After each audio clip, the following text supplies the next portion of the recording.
Magandang umaga po sa ating lahat. Narito ang ating weather update para sa araw ng Huwebes, June 26, 2025. Yung binabantayan nating bagyo sa labas ng ating Philippine Area of Responsibility ay huling namataan sa layong 1,045 kilometers west ng extreme northern Luzon. Wala naman itong direktang epekto sa anumang parte ng ating bansa. Pero sa ngayon, meron pa rin naman tayong southwest monsoon or hanging habagat na umiiral dito sa western section ng Central Luzon at Southern Luzon. Samantala, meron pa rin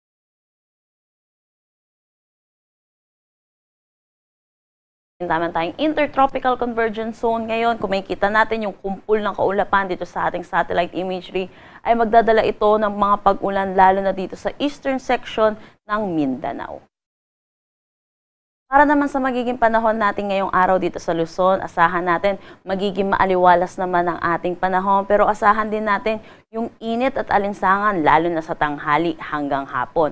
Mataas ang tsansa ng mga pag-ulan dulot ng southwest monsoon pagdating sa hapon at sa gabi dulot dito sa may Zambales, Bataan at Occidental Mindoro. Para naman sa nalalabing bahagi ng Luzon, kasama na ang Metro Manila, inaasahan din natin magiging maaliwalas naman ang panahon. Pero asahan din natin yung mga localized thunderstorm, lalo na sa hapon at sa gabi. Kaya ugaliin po natin magdala ng pananggalang sa init at sa mga pag-ulan, lalo na sa hapon at sa gabi. Agwat ng temperatura for Metro Manila, 25 to 32 degrees Celsius, Lawag, 25 to 32 degrees Celsius. For Tuguegarao, asahan natin ng 24 to 35 degrees Celsius, Baguio, 17 to 24 degrees Celsius. For Tagaytay, 23 to 30 degrees Celsius. At Legazpi, 25 to 33 degrees Celsius.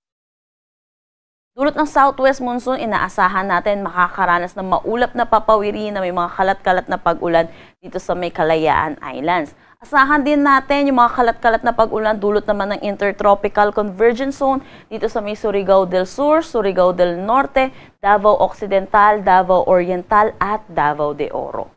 Pero para naman dito sa nalalabing bahagi ng Palawan, nalalabing bahagi ng Mindanao at kabuuan ng Visayas, asahan naman natin magiging maaliwalas ang ating panahon, pero asahan din natin yung mataas na tsansa ng mga localized thunderstorm lalo na sa hapon at sa gabi. Agwat ng temperatura for Calayan Islands at Puerto Princesa, 24 to 32 degrees Celsius, Iloilo, 24 to 33 degrees Celsius.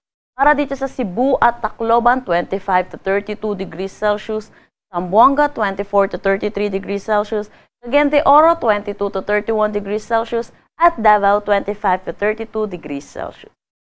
Wala naman tayong nakataas na anumang gale warning sa anumang seaboards ng ating bansa. Ang sunrise mamaya ay 5:29 AM at ang sunset mamaya ay 6:29 PM.